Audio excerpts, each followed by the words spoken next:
Graça e paz, igreja, pode se sentar. Bom dia. Prazer estar com vocês mais uma vez para compartilhar da palavra de Deus. E eu tenho uma pergunta especial para fazer para cada um de vocês nessa manhã. E eu queria perguntar a vocês, tenho certeza que dessa pergunta sairiam, se nós abríssemos para as respostas, sairíamos ótimas respostas legais, talvez algumas respostas até sinceras. E eu queria perguntar a você o motivo pelo qual você está aqui nessa manhã. O porquê de fato você veio aqui. Talvez você possa me responder que você veio ao convite de um parente, de um amigo. Você pode até me responder, não, eu vim aqui porque eu vim servir a Deus, eu estou escalado, né? Eu estou cumprindo uma escala. Ou então, como a gente tem ouvido vários relatos, e quando eu falo vários, realmente são vários relatos de pessoas que não foram convidadas, não conheciam a nossa igreja, mas apenas por passarem aqui na frente. É sério, relatos esse ano não são poucos, de pessoas que por passarem aqui na frente, terem o louvor tocando, foram incomodadas por Deus a entrar. E assim ficaram conosco, estão conosco, e Deus tem feito uma obra maravilhosa na vida dessas pessoas. Eu queria te perguntar qual o motivo de você estar aqui hoje. Mas, dentre todas essas respostas, vocês já pararam para se perguntar, não seja o convite, se não for o serviço, porque o Deus, Criador de todas as coisas, esse Deus soberano, trouxe você aqui nessa manhã. O que de fato mais importa para Ele?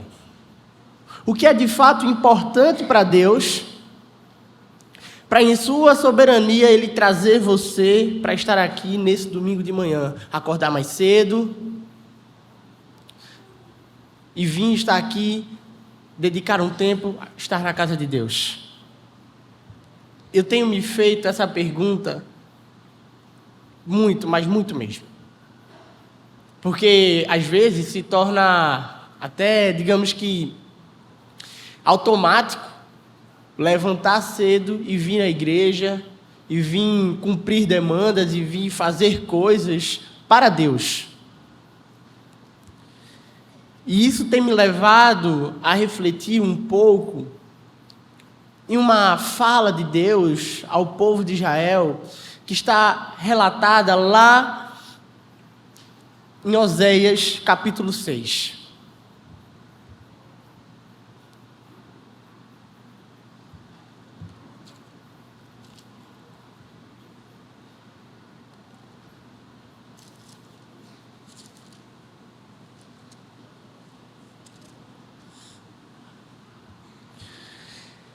Oséias foi um profeta com uma história singular, única.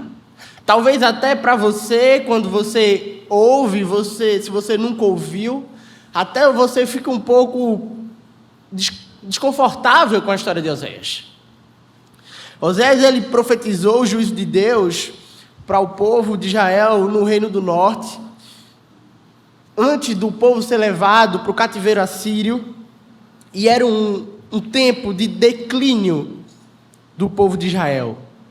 O povo de Israel vinha caminhando cada vez mais de uma maneira que o afastava de Deus, cada vez mais à parte do Senhor, de uma forma que, depois da morte do rei Jeroboão, 20 anos mais tarde, o povo seria levado para o cativeiro, e nesses 20 anos, 4 dos 6 reis foram mortos pelos seus sucessores. Então, o povo de Israel, ele caminhava, ele tinha uma história de decadência, não só espiritual, mas moral, ética. O povo em si, também nas questões, né, de guerra, iam perdendo tudo isso. Então, era uma decadência geral da nação.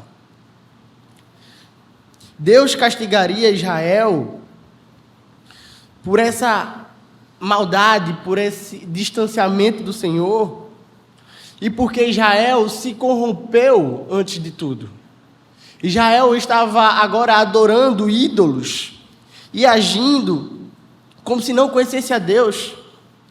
Israel estava mergulhado em ações pecaminosas e desobedientes, transgredindo a aliança que Deus tinha feito com o povo, e a aliança mosaica, onde Deus diz que se o povo obedecesse, o povo seria próspero, mas se o povo não obedecesse ao Senhor, eles não desfrutariam da bênção de Deus. Lá no capítulo 4, versículo 4, o profeta vai dizer que o Senhor tem uma contenda com os habitantes da terra, porque nela não há verdade, nem amor, nem conhecimento de Deus, e que nela as únicas coisas que prevaleciam eram perjurar, mentir, matar, furtar, adulterar, arrombamentos e homicídios atrás de homicídios, assassinatos atrás de assassinatos. E é como Israel, nesse contexto de prostituição espiritual, que Deus vai chamar Oséias, e ele vai falar para Oséias se casar com uma mulher que iria adulterar. Essa mulher se chamava Gomer. A ideia de Deus era ilustrar a prostituição espiritual de Israel. Da mesma forma que Oséias agora se casou com uma mulher que o traía, Deus queria mostrar para Israel como, ao cultuar outros deuses e viver distante dos mandamentos do Senhor, Israel era uma nação adúltera. Em Oséias 4:12, o Senhor vai dizer: o meu povo consulta pedaços de madeira e a sua vara lhe dá resposta, porque um espírito de prostituição os enganou, e eles, prostituindo-se, abandonaram o seu Deus. Então, é uma Israel nesse contexto que Deus levanta um profeta, move a vida do profeta e traz uma mensagem para o povo. E aí eu queria ler com os irmãos Oséias, capítulo 6, versículo 4 ao versículo 6, apenas 3 versículos. Oséias, capítulo 6, do 4 ao 6. A palavra de Deus vai dizer o seguinte: que te farei, ó Efraim? Que te farei, ó Judá? Porque o vosso amor é como a nuvem da manhã e como o orvalho da madrugada, que cedo passa. Por isso, os abati por meio dos profetas, pela palavra da minha boca os matei, e os meus juízos sairão como a luz. Pois misericórdia quero e não sacrifícios, e o conhecimento de Deus mais do que holocaustos. Vamos orar nesse momento? Santo Eterno Deus, Pai amado, Pai querido, obrigado. Obrigado por mais um dia, obrigado porque o Senhor nos preservou mais uma semana e nos trouxe aqui na Tua casa para ouvirmos a Tua palavra, para louvarmos ao Senhor e para sermos confrontados pelo que o Senhor tem a nos ensinar nessa noite. Pai, nos livra da prostituição espiritual. Nos livra de todo engano, que por muitas vezes nós achamos que estamos no centro da Tua vontade e vivendo para o Senhor, mas de fato estamos nos enganando e nos prostituindo com coisas cotidianas, estabelecendo outros deuses na nossa vida, outros senhores. Que o Senhor possa, nessa manhã, tocar o nosso coração de uma maneira transformadora, de uma maneira que não surja apenas entendimento intelectual, que nós não apenas venhamos a entender a Tua palavra, mas que possamos viver a Tua palavra. Que o Senhor nos desafie todos os dias e nos lembre todos os dias de tudo o que o Senhor tem nos falado através das Escrituras. Constrange o nosso coração, atinge o nosso coração nos transforma e nos consola na verdade de que Cristo é quem nos permite viver tudo isso. Abre os nossos ouvidos e o nosso entendimento para a honra e glória do Teu nome. Em nome de Jesus, amém.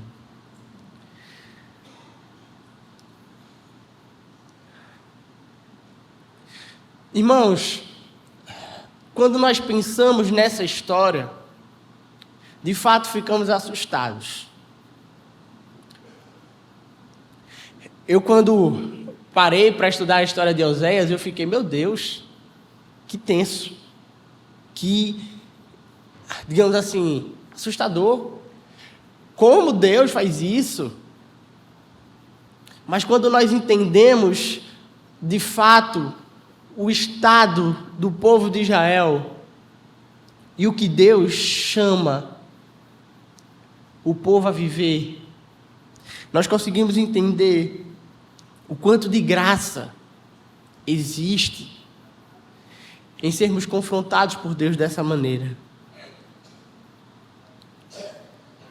O povo, mesmo o povo mergulhado em seus pecados, mesmo o povo caminhando de maneira idólatra, o povo tinha, digamos assim, a cara de pau de cultuar outros deuses e ainda assim fazer as suas ofertas ao Senhor. Ainda assim comemorar as festas estabelecidas no calendário. O povo vivia meio que essa dupla religião. Eles cultuavam aos deuses pagãos, mas também cultuavam a Deus. E eles achavam que estava tudo bem. Eles achavam que o fato deles oferecerem sacrifícios, de fato, era o que fazia com que o relacionamento deles com Deus estivesse, ok, 100%, sem nenhuma dívida. A dinâmica do povo, o modo de agir do povo era viver na idolatria, desobedecendo ao Senhor, oferecer sacrifícios achando que, tá tudo certo. Que isso era suficiente, que isso era o importante, que era a partir daquilo que eles tinham um relacionamento com Deus, pelo quanto eles faziam,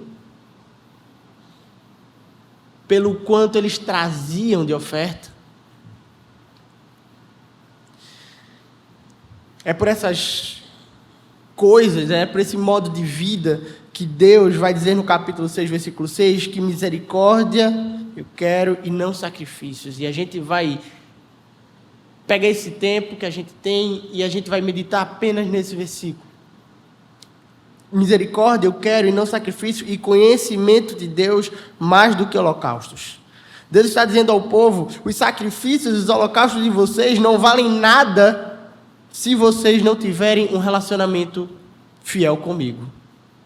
A palavra usada para misericórdia é uma palavra muito conhecida no hebraico, chamada de hesed, e outras pessoas pronunciam de outras formas, mas que ela também pode ser traduzida por amor leal. Amor leal.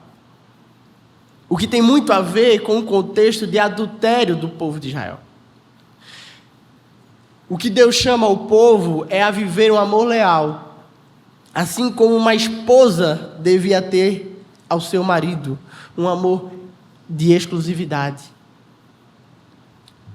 Israel tinha sido separado como povo de Deus e ele deveria caminhar como um povo separado, único, exclusivo de Yahvé, do Senhor, do Criador de todas as coisas, do Deus que tinha libertado ele dos egípcios, que tinha subjugado todos os outros deuses egípcios,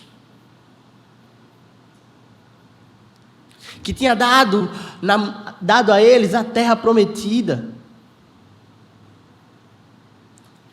O povo de Israel é agora alertado por Deus e chamado por Deus a, de fato, voltar a viver um relacionamento exclusivo com o Senhor.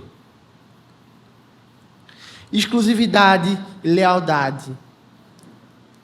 Deus sempre foi fiel à sua aliança, às suas palavras. Mas o povo vinha adulterando espiritualmente.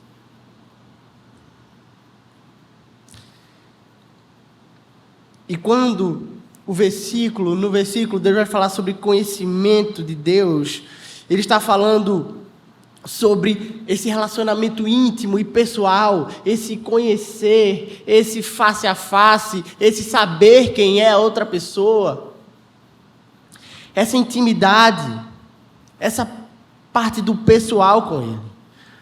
O povo não tinha uma vida de relacionamento com Deus, eles estavam obstinados. As suas orações eram vazias, as suas ações eram vazias, suas ofertas, os seus holocaustos eram vazios.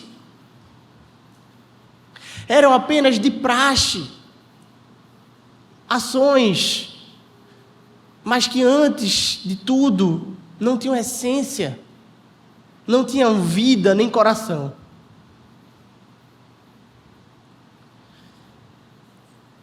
Israel estava substituindo piedade por religiosidade.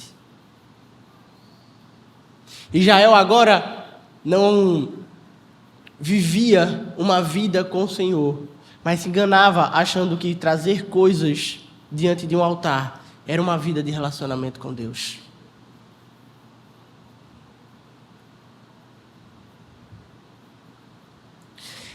Israel estava substituindo relacionamento pessoal com desempenho, com entrega.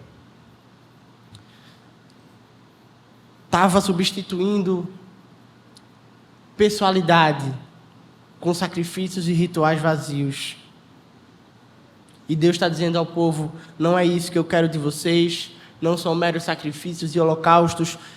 Essas coisas devem acontecer, mas não é isso que mais me importa.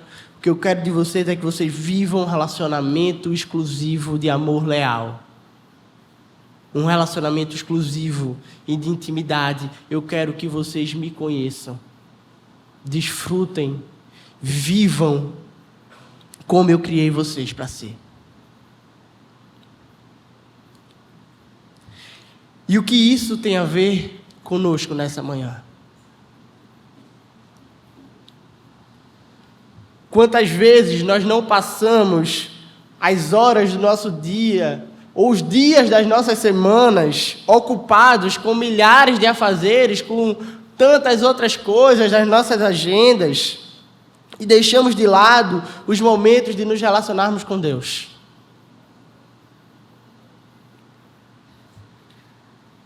Quantas vezes não paramos ao fim do dia, olhamos para tudo que fazemos, vemos que nós cumprimos todas as demandas de trabalho, de família, de estudo,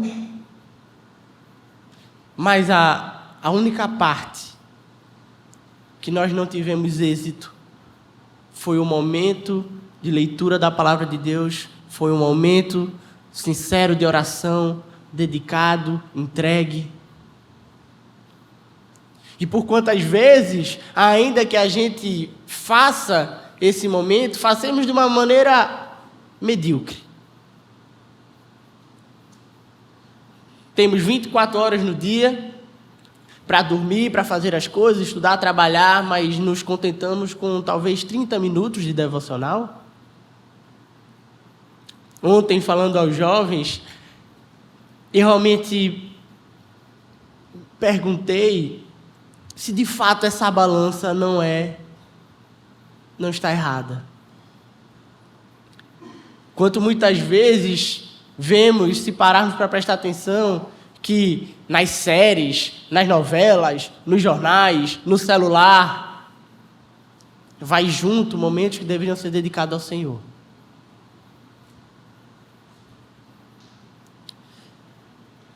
Mas o pior de tudo não é que nós talvez não entendamos isso. Mas o pior de tudo é que nós nos enganamos. Porque quando chega um determinado dia da semana, nós temos uma coinonia, nós temos um GE, nós temos uma outra atividade aqui na igreja, nós temos um ensaio, Ao domingo, à sexta de noite, os adolescentes vêm para o plano Betim, os jovens vão para o plano B no sábado, os pré-adolescentes para o plano B-Way.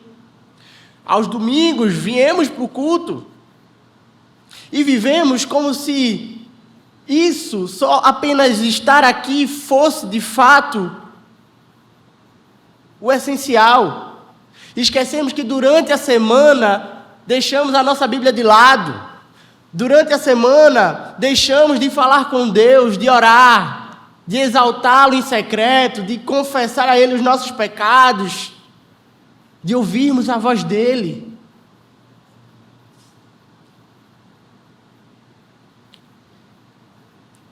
Às vezes a sua desculpa é que você é um cristão ativo.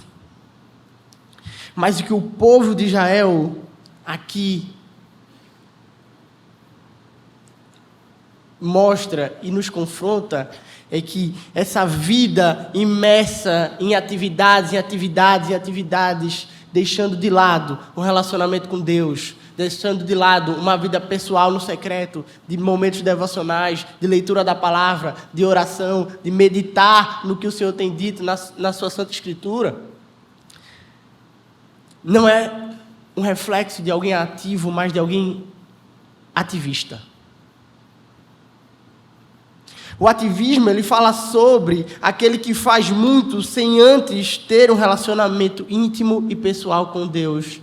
E quantos de nós, possivelmente, não caminhamos no ativismo?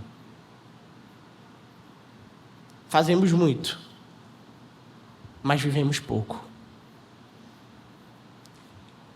Com muitas escalas, ou às vezes não com funções aqui, não com coisas na igreja, mas fora.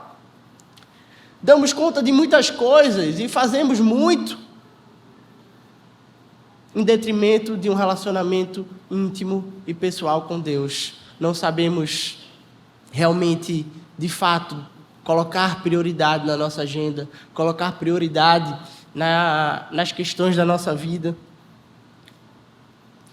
Estamos idolatrando o nosso trabalho, estamos cultuando deuses, idolatrando os nossos relacionamentos, estamos idolatrando o nosso ego, em satisfazer os nossos desejos, as nossas vontades, em cada vez mais buscar entretenimento, coisas que nos fazem sentir confortáveis.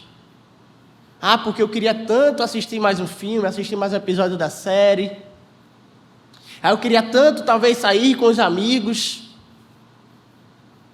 São várias ações, são vários convites que poderiam ser pesados. São várias propostas que poderiam ser declinadas. Quando olhássemos para tudo e víssemos que se nós aceitássemos essas, o mais importante da nossa vida seria deixado de lado.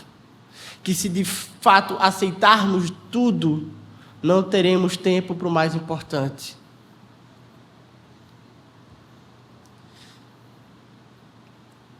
E aí você me pergunta, se eu me enxergo nesse momento, como eu faço para sair dessa situação? Se você não se enxerga nessa posição, como é que eu posso fazer para não entrar nisso? Como é que eu posso fazer para cuidar, para colocar limites? Primeiro, entenda que os momentos com Deus, de leitura da palavra, de meditação, de oração, de dedicar-se a ouvir uma pregação, analisar, aplicar ela no seu coração, é algo de prioridade na sua vida. Uma vez, um amigo me falou algo que me impactou muito. Ele falou: Rodrigo, o evangelho é uma questão de vida ou morte. Aí eu, tá. Porque sem Cristo estamos mortos nos nossos delitos e pecados.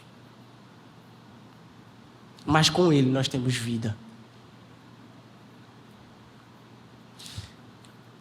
Entenda que se relacionar com Deus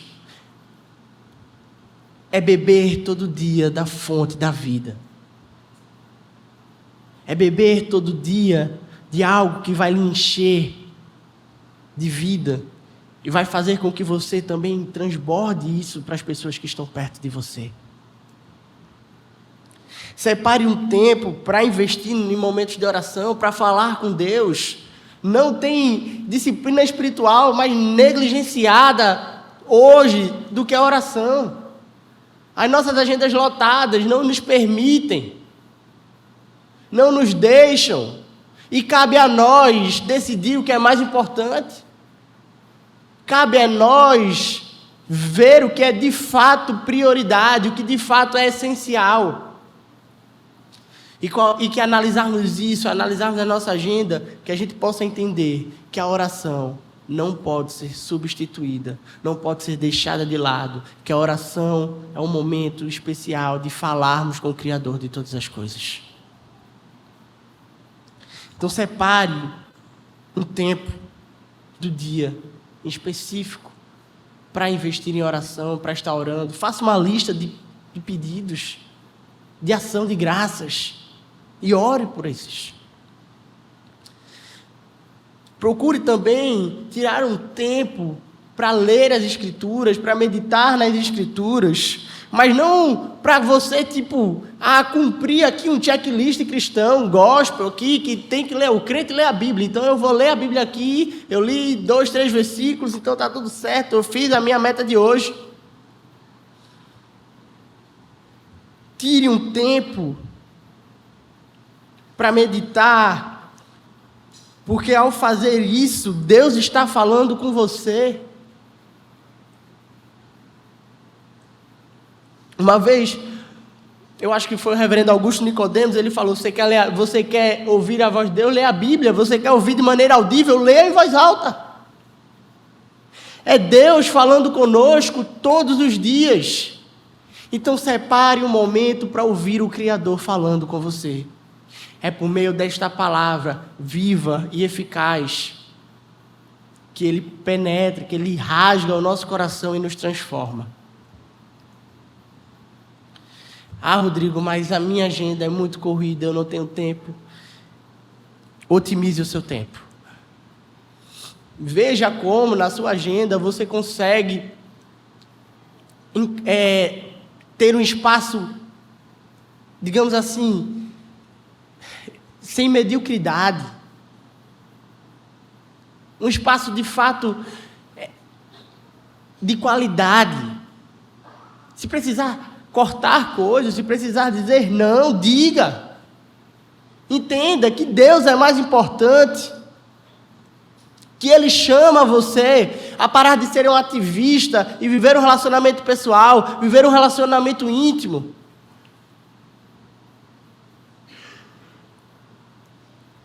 E no começo, eu perguntei a você, por que você está aqui nessa manhã? O porquê Deus, o Criador de todas as coisas, em sua soberania, trouxe você aqui nessa manhã.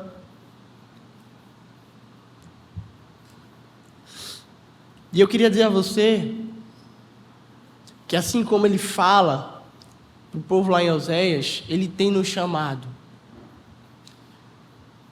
E Ele nos trouxe aqui nessa manhã porque Ele quer que nós vivamos um relacionamento íntimo e pessoal com Ele. Se você para se perguntar o que de fato mais importa para Deus, o que mais importa é que você viva um relacionamento íntimo e pessoal com o Senhor. Qual é a prioridade de Deus? É que você viva um relacionamento íntimo e pessoal com o Senhor.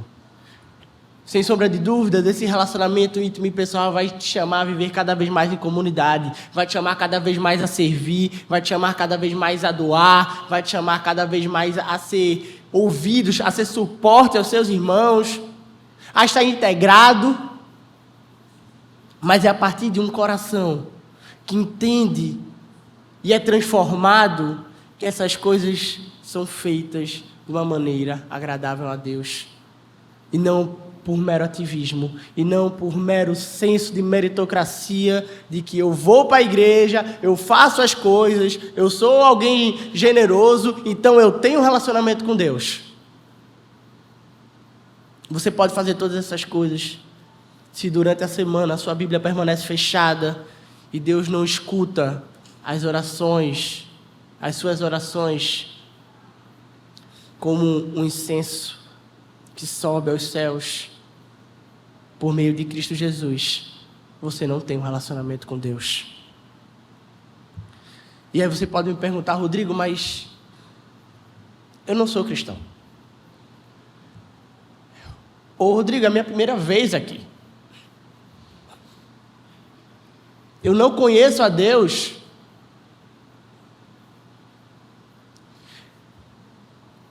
Meu irmão, veja que coisa maravilhosa. Ainda assim, Ele trouxe você aqui nessa manhã para te dizer que você pode viver um relacionamento íntimo e pessoal com o Criador de todas as coisas. É por conta disso que Ele enviou Cristo Jesus. É por isso que o Filho dele encarnou, santo, 100% homem, 100% Deus, viveu de maneira perfeita e se entregou na cruz de maneira injusta. Deveríamos ser nós a morrer. Mas Ele tomou sobre si o nosso pecado. Tomou sobre si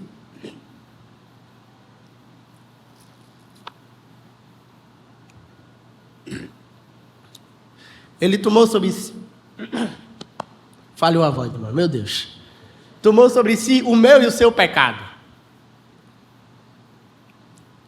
Todas as coisas que nós fazemos, que por muitas vezes aos olhos dos outros nem são erradas, que por muitas vezes aos olhos de todos não são erradas, mas sabemos que no nosso íntimo a motivação está errada.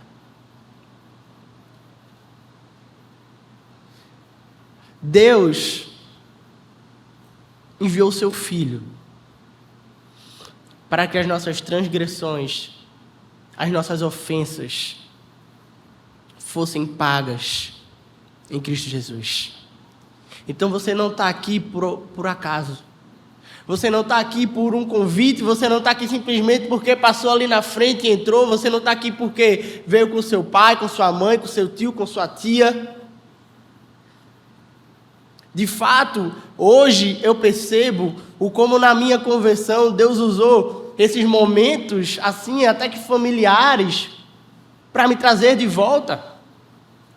Porque eu ia aos domingos na igreja como um acordo com a minha mãe, porque era o tempo que a gente tinha junto. Mas todos os domingos, embora muitos eu não dei ouvido, o que Deus estava falando é: eu quero ter um relacionamento íntimo e pessoal com você. Eu quero ter um relacionamento íntimo e pessoal com você. Até que um dia a graça de Deus destapou os meus ouvidos, desvendou os meus olhos. E talvez seja nessa manhã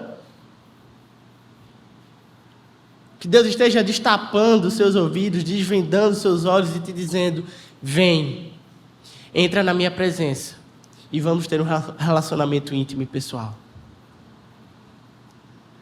Se você